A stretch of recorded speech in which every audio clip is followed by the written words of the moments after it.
কি বলবো, মানে আমি চাইলে এটা সোশ্যাল মিডিয়ায় তুলতে পারতাম একদম, এবং সেদিনকে ওই মুহূর্তে ভিডিও করতে পারতাম। সব থেকে বড় কথা, আমার হাতে মোবাইলটা জাস্ট এরকম ধরা ছিল। উনি যখন এসে চেঁচামেচি করছেন, আমার দোকানে দাঁড়িয়ে অসভ্যতামি করছেন, একবার ভেবেছিলাম ভিডিও করে আমি ভাইরাল করে দিই, ছেড়ে দিই জাস্ট সোশ্যাল মিডিয়াতে, মান সম্মানটা কোথায় যায়, কিন্তু করলাম না, বয়স্ক মানুষ। তাই জন্য আমি আমার ভদ্রতা, আমার শিক্ষা, আমার সভ্যতাটা বজায় রেখেছি। তবে 2024 অবধি যা হয়ে গেছে হয়ে গেছে। 2025 আমি ভীষণ অ্যালার্ট হয়ে গেছি, সত্যি কথা। গুড মর্নিং, একদম সকালবেলা আজকে ভিডিওটা শুরু করলাম। এই রান্নাঘর থেকে দেখছো রান্না অলরেডি বসে গেছে। আজকে অনেকগুলো হোম ডেলিভারি আছে, মানে আমার ডেলি যেগুলো খাবার যায় সেগুলো তো আছে, নিরামিষ আছে দুটো, প্লাস একটা আইবুড়ো ভাতের থালি করে দিতে হবে। সেই সাথে আবার তোমাদের কি বলবো, fried rice, chilli chicken, chicken কষা, পনির, এইসব রান্নাবান্না হবে। তো সেই প্রস্তুতি চলছে। তো গতকাল একজন প্রশ্ন করেছিলে যে আমার দোকানটার কি হলো। এর আগেও আমাকে জিজ্ঞাসা করেছে অনেকে যে দোকানটার কি হলো। তো তোমাদেরকে নিশ্চয়ই বলবো, কারণ তোমরা মানে তোমাদের অধিকার আছে জানার, তোমাদের বলতেই হবে সবটা। ভিডিওটা পুরোটা দেখতে থাকো। আজকে বলবো যে আমাদের সাথে কি প্রতারণা হয়েছে বা কি ধরনের অসভ্যতা আমাদের সাথে হয়েছে। সারাদিনের কাজের মধ্যে থেকে সবই তোমাদের শেয়ার করব। চলো পুরো ভিডিওটা দেখো, আবার আমি পরে ফিরে আসছি, ঠিক আছে? টাটা। এক এক সময় মনে হয় ভাগ্যিস এই খারাপ সময়টা এসেছিল, তাই কিছু শয়তানদের মুখ আর মুখোশকে আলাদা করতে পারলাম। মানে যাদেরকে ভাবতাম খুব ভালো, মিষ্টি মিষ্টি কথা, সুন্দর সুন্দর ঝাঁ চকচকে চেহারা দেখে ভাবতাম ভদ্রলোক, তারা যে কতটা অসভ্য এবং অভদ্র, কতটা শয়তান, সেটা জানতে পারলাম এই খারাপ সময়টা আসলো বলেই। আজকে একটা প্রশ্নের মুখোমুখি হয়েছি, ভেবেছিলাম সোশ্যাল মিডিয়ায় বিষয়টা তুলবো না, কিন্তু বাধ্য হয়ে তুলতেই হবে। কারণ সোশ্যাল মিডিয়ার বন্ধুরা, আমার পরিবার, সবসময় আমাকে সাপোর্ট করে এসেছে। তারা সবসময় আমার ভিডিও দেখেছে, লাইক করেছে, কমেন্ট করেছে। কাজেই তাদের একটা প্রশ্নের উত্তর তো আমাকে দিতেই হবে, কারণ যেহেতু তারা আমার লাইফের সবটাই জানে, তাই জন্য তাদের তো কৌতূহল থাকাটা খুব স্বাভাবিক যে কী হলো, শম্পা যে একটা দোকান নিল, সেই দোকানটা আলটিমেটলি কী হলো। তো পারতাম তাদের, মানে যারা বদমাইশিটা করেছিল তাদের নাম সমেত পুরো একদম ওই মুহূর্তের ভিডিও করে তুলে দিতে পারতাম আমি সোশ্যাল মিডিয়াতে। আমার হাতে তখন অ্যান্ড্রয়েডটা, মানে আমার ফোনটা ছিল, আমি চাইলে ওই মুহূর্তের ভিডিওটা করতে পারতাম। ভিডিওটা করে আমি জাস্ট সোশ্যাল মিডিয়ায় ছেড়ে দিতাম যে এই রকম খারাপ পরিস্থিতিতে মানুষকে কারা এইভাবে হ্যারাস করে, কিন্তু করলাম না। প্র্যাকটিক্যালি খুব ভালো মানুষই করে তাদেরকে আমি ছেড়ে দিলাম। তবে 2024 পর্যন্ত যা হওয়ার হয়ে গেছে, আর নয়। আমি চাইলে আমি অনেক দূর যেতে পারতাম, সেই কন্ট্যাক্টস আমার ছিল। শুধু তাই নয়, আমার পাড়ার লোকগুলো আমাকে বলেছিল যে এটা নিয়ে একটা প্রতিবাদ হওয়া দরকার, এটা নিয়ে বলা দরকার। তবে ছেড়ে দিলাম, কিন্তু এই 2024ই লাস্ট। 2025 থেকে আর কাউকে ছেড়ে কথা বলবো না, এটা একদম ঠিক করে নিয়েছি। কারণ সহ্যেরও একটা সীমা আছে, আর ঠকারও একটা সীমা আছে। এই 2024-এ আমরা যত রকমভাবে ঠকেছি, প্রতারিত হয়েছি, মানুষকে বিশ্বাস করে, ভরসা করে, এরকম আমাদের সাথে যে ঘটনা ঘটেছে, এ যেন আর কারোর সাথে না ঘটে। তো আমি বলবো না সবটাই খারাপ, সবাই খারাপ, এমন কখনো না। বহু ভালো মানুষ আমি দেখেছি, বহু ভালো মানুষ আমাদের পাশে এখনও আছেন। তবে সমাজের মধ্যে অসভ্য শয়তান যারা, তাদেরকে একটা উচিত শিক্ষা দেওয়া খুব দরকার, এবং দরকার ছিল তখনই। আমি পারতামও, হাতে মোবাইলটা ছিল এবং চারিদিকে জানাতে পারতাম, কিন্তু দয়া করে ছেড়ে দিয়েছি। হোম ডেলিভারি দিয়ে ফিরলাম, চারিদিকে রাস্তা কাটা, যে কি অবস্থা না, মানে যাওয়া যাচ্ছে না, খুব বাজে অবস্থা চারিদিকে। আমাদের তো রিক্সা করেই হোম ডেলিভারি করি আমরা, তো এত রাস্তা কাটা বাজে অবস্থা। যাই হোক, বাড়ি ফিরছি এখন, আবার বিকেলে আছে, বিকেলের জন্য এবার গিয়ে প্রস্তুতি। ওটাও প্রায় সন্ধ্যেই নিতে হবে আমাদের, সন্ধ্যে নিতে হবে হচ্ছে মিক্সড ফ্রাইড রাইস, আর কি জানি চিকেন কষা, আর ভেটকি মাছের ফ্রাই, ফিশ ফ্রাই আর কি। ঠিক আছে, তো চলো পরে ফিরে গাইস। এখন যাচ্ছি, সেই সন্ধ্যাবেলার খাবারটা দেব, দিয়ে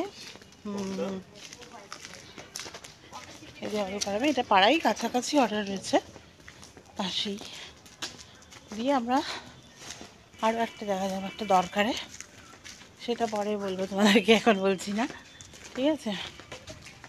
চলো বাড়ি এসে ডিটেলসে তোমাদের বলছি যে কেন আমাকে দোকানটা ছাড়তে হলো, সবটাই জানাবো, সঙ্গে থাকো। কোথা থেকে কিভাবে শুরু করব বুঝে পাচ্ছি না, কারণ লাস্ট একটা বছর আমাদের কি ক্রুশিয়াল টাইম গেছে মোটামুটি বন্ধুরা জানেন। তো আমরা যখন এই দোকানটা নিলাম, জিষ্ণু তুমি যে দোকানটার কথা জিজ্ঞেস করেছো, সেই দোকানে আমাদের ভাড়া ছিল 7,000 টাকা, আর 10,000 টাকা অ্যাডভান্স দিয়েছিলাম। তো উনি যখন আমাদের পরিচিত, মানে দীর্ঘ বছরের পরিচিত, আমি আর নাম বলছি না সোশ্যাল মিডিয়াতে, কারোর নাম নিয়ে আমি কাউকে অপ্রস্তুত করতে চাই না, শুধু ঘটনাটা বলি যেহেতু জানতে চেয়েছো। ব্যক্তিকে জেনে তো লাভ নেই, ঘটনাটা বলি। তো আমাকে যখন অ্যাপ্রোচ করলো যে আমার দোকানটা তো খালি আছে, আগের দোকানটা তো একদম বিক্রি বাট্টা ছিল না, গলির মধ্যে, তো বললো এই দোকানটা খালি আছে, তুই নিতে পারিস।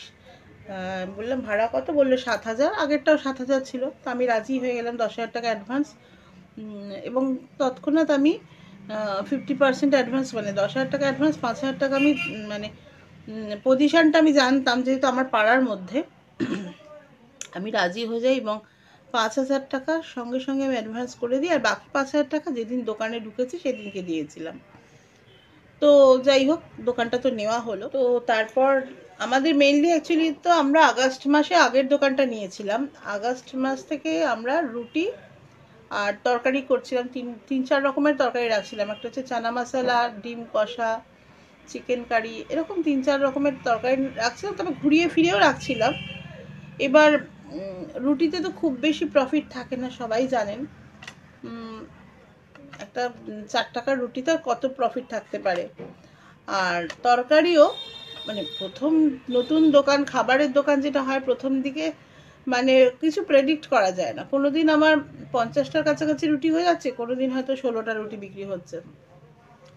তরকারি কোনো দিন এসে ফ্রিজে আমার গরমকাল, মানে ফ্রিজে এক এক সময় রাখার জায়গা থাকতো না, কত সময় তরকারি নষ্ট হয়ে গেছে, ফেলেও দিয়েছি, মানে এগুলো তো ইনভেস্টমেন্ট, তাই না। এবার লাস্ট একটা বছর অরূপ, মানে আমার হাজব্যান্ডের কোনো চাকরি ছিল না, জবলেস ছিলাম আমরা, চারিদিক থেকে ধার দেনায় জর্জরিত হয়ে গেছি শুধু বেঁচে থাকার জন্য। ছোট ছোট বিভিন্ন রকম গ্রুপ থেকে লোন নিয়ে চলেছি এইভাবে, তার মধ্যে থেকে এই একটা চেষ্টা যে আমি কিভাবে ঘুরে দাঁড়াই। তো যাই হোক, সেপ্টেম্বর মাসে ওই দোকানটা নিয়েছিলাম। তো আগস্ট, সেপ্টেম্বর, অক্টোবর 3টে মাস আমি কিন্তু ওই ভাড়া দিয়ে চালালাম। তো এই প্রতিকূলতার মধ্যেই আমি কিন্তু দোকানটা নিয়ে চলছি। আগস্ট, সেপ্টেম্বর, অক্টোবর 3টে মাস কিন্তু আমি ভাড়া গুনেছি, লাভের মুখ তো দূরস্ত। মানে আমার মানে বলছিলাম না, সকালবেলা হয়তো 500 টাকা আমি ইনভেস্ট করলাম, দিন শেষে দেখা গেল আমার ঘরে 200 টাকা এলো, মানে 300 টাকা ঘাটতি, প্রফিট তো হলোই না। আমি জানি খাবারের ব্যবসা করছি মানে প্রথম 6 মাস 1 বছর আমি প্রফিটের মুখ সেভাবে দেখতে পাবো না, সেটা জেনেই আমি ব্যবসা করতে নেমেছি খুব মনের জোর নিয়ে। তো কিছুই আমার সেভাবে হচ্ছে না, তার মধ্যে আমাকে হোম ডেলিভারি বা ক্যাটারিংয়ের কাজ আসলে সেগুলো করছি, বা যে কোনো অনুষ্ঠানের অর্ডার আসলে সেগুলো করছি, কারণ আমার তো খরচাটা তুলতে হবে। তখন সেদিনকে হয়তো বিকেলবেলা কোনো অর্ডার এসছে বড়, সেদিনকে হয়তো দোকানটা আমি একটু বন্ধ রাখলাম। তো কারণ আমার খরচা তো তুলতে হবে না, আমার এই যে ইনভেস্টমেন্টটা কোথা থেকে পাবো। তো ইন দ্য মেন টাইম আমি একটা লোনের জন্য খুব চেষ্টা করছিলাম আর কি, একটা গভর্নমেন্ট লোন, যেটা আবার পুরোপুরি আমি বিজনেসে লাগাবো। তো সেটা মোটামুটি আমার বলতে গেলে প্রায় 90%-এর মতো কাজ হয়ে গেছিলো। তারা এসে আমার ভেরিফিকেশান করে গেছিলেন এবং আমার লোন স্যাংশন হয়ে গেল। আমি মোটামুটি ডিসেম্বরের ফার্স্ট উইক নাগাদ আমার লোনটা হয়তো আমি হাতে পেয়ে যাবো, আমি জানি, মানে সেরকমই কথাবার্তা পাকা হয়ে গেছে। তো ইন দ্য মিন টাইম আমাকে, আমার যেহেতু এটা পাড়া, আমাকে ছোটোবেলা থেকে সবাই চেনে, আশেপাশে সবাই বলছিল যে এটা যদি পাইস হোটেল টাইপের করা যায় তাহলে দিনের বেলা যদি আমি পাইস হোটেল করি, কারণ আমার দোকানটা যেখানে, সেখানে একটা রকম পাইস হোটেল ছিল যেটা বন্ধ হয়ে গেছে, বন্ধ হয়ে যায়নি মানে উনি অসুস্থ হওয়াতে অনেক দিন ধরে বন্ধ রয়েছে। এবার এই যে সকল রিক্সাওয়ালা ভাইরা বা যারা লেবারের কাজ করেন, এই সকল ভাইরা যে খায়, এরা ওইখানে খেতেও তাদের অসুবিধা হচ্ছে। তো আশপাশ থেকে সবাই বললো ওরকম করলে কিন্তু একটা ভালো সেল আসবে। তো সত্যি সত্যি আমার কর্তা এত শুনে বলে, তাহলে চলো আমরা দিনের বেলা একটা হোটেল মতো করি। এবং নভেম্বর মাসে আমি ভাড়াটা দিতে পারিনি, কারণ আমার তো সেইভাবে ইনকাম হচ্ছে না। আমি তো জানি আমার তো অ্যাডভান্সের টাকাটা রয়েছে, আমি তো যেটা ডিপোজিটেড মানিটা রয়েছে, আর আমি এই যে আমাকে 6 মাস 1 বছর আমাকে চালাতে হবে দোকান থেকে, সেইভাবে প্রফিট তো দেখা যায় না খাবারের দোকানে। শুরু 6 মাস 1 বছর কোনো প্রফিট দেখা যায় না। এই 6 মাস 1 বছর তো আমার পুঁজি লাগবে, সেই পুঁজির জন্যই আমি লোনটা নিচ্ছিলাম, যে আমার তো দোকান ভাড়া দিতে হবে, ইনভেস্টমেন্ট আছে ওই টাকাটা থেকে। নভেম্বর মাসে আমি ল্যান্ডলর্ডকে বললাম যে আমার একটু দেরি হচ্ছে, আমি দিয়ে দিচ্ছি ভাড়াটা, আমি দিয়ে দিচ্ছি কদিনের মধ্যে, বলে আমি নভেম্বর মাসের ভাড়াটা আমি দিতে পারিনি। ঠিক আছে, তো নভেম্বর মাসে ভাড়াটা দিতে পারিনি। আমি জানি যে আমি তো দোকানের জন্যই লোনটা নেওয়া হচ্ছে। ডিসেম্বরের ফার্স্ট উইকে আমার লোনটা স্যাংশন হয়ে যাওয়ার কথা। আমি ডিসেম্বরের ফার্স্ট উইকে আমি ভাড়াটা, দুটো ভাড়া একসাথে দিয়ে দেবো, নভেম্বর এবং ডিসেম্বরের ভাড়া দিয়ে দেবো। আর আমার তো টাকা মার যাওয়ার ব্যাপার নেই, টাকা তো আমার অলরেডি জমা রয়েছে ল্যান্ডলর্ডের কাছে। তো আমরা নভেম্বর মাসের শেষের দিকে আমরা কিন্তু দিনের বেলার হোটেলটাও ফর্ম করলাম, এবং সত্যি সত্যি প্রচুর মানুষ এসে খাচ্ছিলেন। আর আমি একটু রান্নাটাও করছিলাম, একটু মানে ওই 50 টাকার মাছ ভাত, 35 টাকার ডিম ভাত, এরকম আর কি। মানে এইভাবে আমরা রেটটা রেখেছিলাম, এবং ভালো কাস্টমার হচ্ছিল, প্রচুর মানুষ এসে খাচ্ছিল এবং তাদের ভালো লাগছিল। তারা আবার অন্যদের বলে দিচ্ছে, তারাও এসে খাচ্ছে। আর আমি যেটা করতাম কি, আমি বন্ধুরা হয়তো দেখেও থাকবে, আমি দোকান নিজে হাতে ফিনাইল দিয়ে স্ট্যান্ড দিয়ে মুছতাম, যাতে মাছি টাছি না হয়, পরিষ্কার পরিচ্ছন্ন রাখার জন্য করতাম। আর যখন হোটেল শুরু করলাম তখন এই যে যারা রিক্সাওয়ালা ভাইদের আমি বলেছিলাম যে ভাই তোমরাই তো খাও, দেখো জুতো পরে ঢুকলে নোংরা হবে, মাছি হবে, তোমাদেরই খারাপ লাগবে, জুতোটা খুলে ঢুকো। তো বিশ্বাস করবে না, ওই রিক্সাওয়ালা ভাইরা বা লেবার যেসব ভাইরা আসতেন খেতে, প্রত্যেকে জুতো খুলে ঢুকতেন। তো এইভাবে আমি মেনটেন করছিলাম, এবং ভালো সেল, মানে হোটেলটা দেওয়াতে আমার আস্তে আস্তে ব্যবসাটা ঘুরে দাঁড়াচ্ছিল।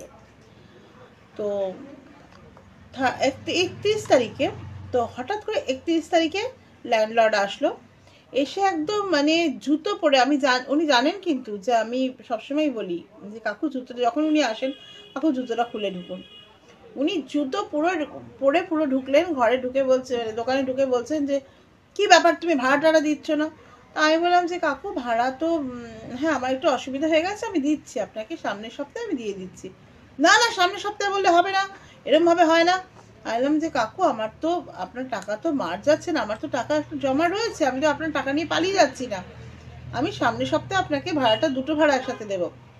তখন বলছে না, যেটা জমা আছে এটা তো ডিপোজিটেড মানি। আমি বলছি ডিপোজিটেড মানি আপনার ডিপোজিটেডই থাকবে, আমি নভেম্বর ডিসেম্বর দুটো ভাড়াই আমি সামনের সপ্তাহে দেবো, আমি তো জানি যে আমার তো টাকা আমি পেয়ে যাব। তো আমি বললাম নভেম্বর এবং ডিসেম্বর দুটো ভাড়াই আপনাকে আমি একসাথে দেবো, আপনি চিন্তা করবেন না। তো আমি বললাম কাকু আপনার ডিপোজিটেড মানিটা ডিপোজিটেডই থাকবে, কারণ আমি তো নভেম্বর ডিসেম্বর দুটো ভাড়াই আপনাকে একসাথে দিয়ে দেবো। তো উনি তার উত্তরে বলছে না না, ওসব হবে না, তোমরা ব্যবসা শুরু করেছো, শুরুতেই এই অবস্থা হচ্ছে, শুরুতেই তো মানুষের ইনভেস্টমেন্ট থাকে, আর আপনার টাকা নিয়ে তো আমি পালিয়ে যাচ্ছি না, কারণ আপনার কাছে টাকা তোমার জমা রয়েছে, আমি আজকে ছেড়ে দিলে কালকে তো আপনার কাছে টাকা ফেরত পাবো। না না, তুমি হবে না এরকমভাবে, তুমি তল্পি তল্পা গুটিয়ে কেটে পড়ো, জাস্ট এই ল্যাঙ্গুয়েজ। একজন বয়স্ক মানুষ আমাকে বলছে তুমি তল্পি তল্পা গুটিয়ে কেটে পড়ো। বিশ্বাস করবে না, আমার তো স্বপ্ন তো ভেঙে গেলই, এত পরিশ্রম, এত ইনভেস্টমেন্ট, আমাদের দোকানটার জন্য ইলেকট্রিকের কাজ করাতে হয়েছে, ব্যানার বোর্ড সমস্ত প্রচুর টাকা ইনভেস্ট করে ফেলেছি অলরেডি। এইরকম একটা সাংঘাতিক পরিস্থিতির মধ্যে আমরা এত টাকা ইনভেস্ট করে দোকানটা নিয়েছি, পুরো জলাঞ্জলি হয়ে গেল। আমি না একটা কথা বলার মতো মানসিক অবস্থায় ছিলাম না। আমি শুধু বললাম আচ্ছা ঠিক আছে।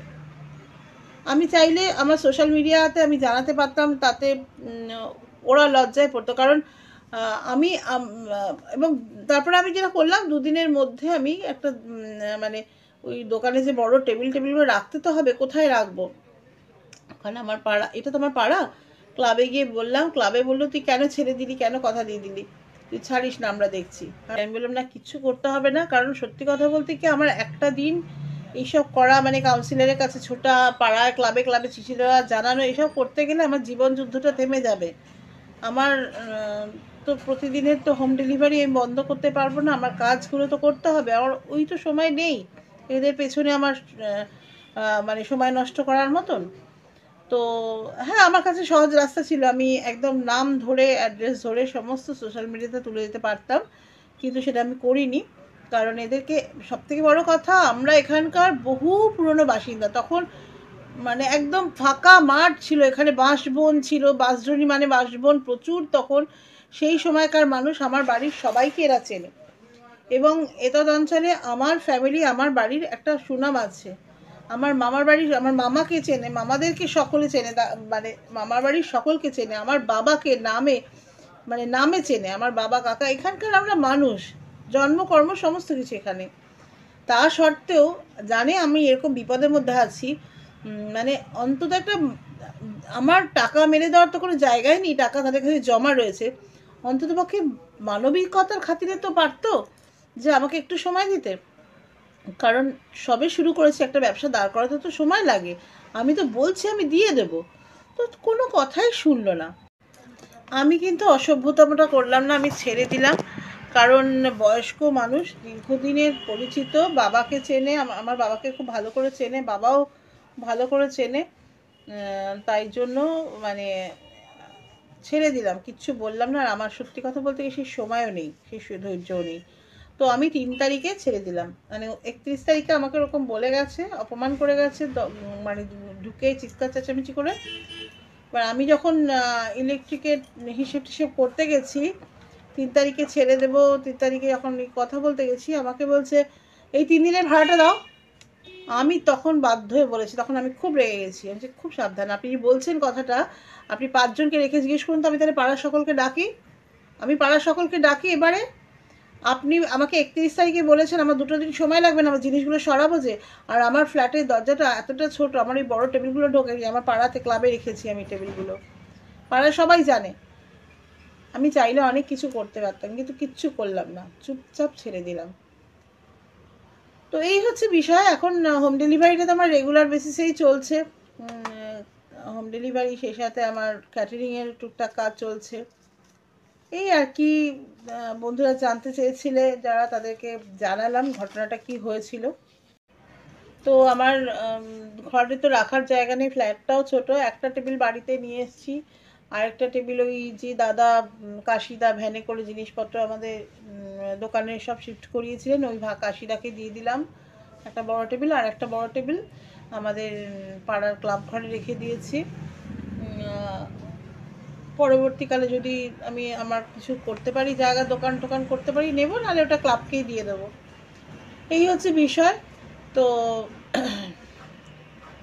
কি বলবো, মানে আমি চাইলে এটা সোশ্যাল মিডিয়ায় তুলতে পারতাম একদম, এবং সেদিনকে ওই মুহূর্তে ভিডিও করতে পারতাম। সব থেকে বড় কথা, আমার হাতে মোবাইলটা জাস্ট এরকম ধরা ছিল। উনি যখন এসে চেঁচামেচি করছেন, আমার দোকানে দাঁড়িয়ে অসভ্যতামি করছেন, একবার ভেবেছিলাম ভিডিও করে আমি ভাইরাল করে দিই, ছেড়ে দিই জাস্ট সোশ্যাল মিডিয়াতে, মান সম্মানটা কোথায় যায়, কিন্তু করলাম না, বয়স্ক মানুষ। তাই জন্য আমি আমার ভদ্রতা, আমার শিক্ষা, আমার সভ্যতাটা বজায় রেখেছি। তবে 2024 অবধি যা হয়ে গেছে হয়ে গেছে, 2025 আমি ভীষণ অ্যালার্ট হয়ে গেছি, সত্যি কথা বলছি। যাই হোক, আর কিছু বিশেষ কিছু বলতে চাইও না, তোমরা জানতে চেয়েছিলে, জানালাম। আর ভিডিওটা বাড়াচ্ছি না, সকলে খুব ভালো থেকো। আজকে এই পর্যন্তই, শুভরাত্রি।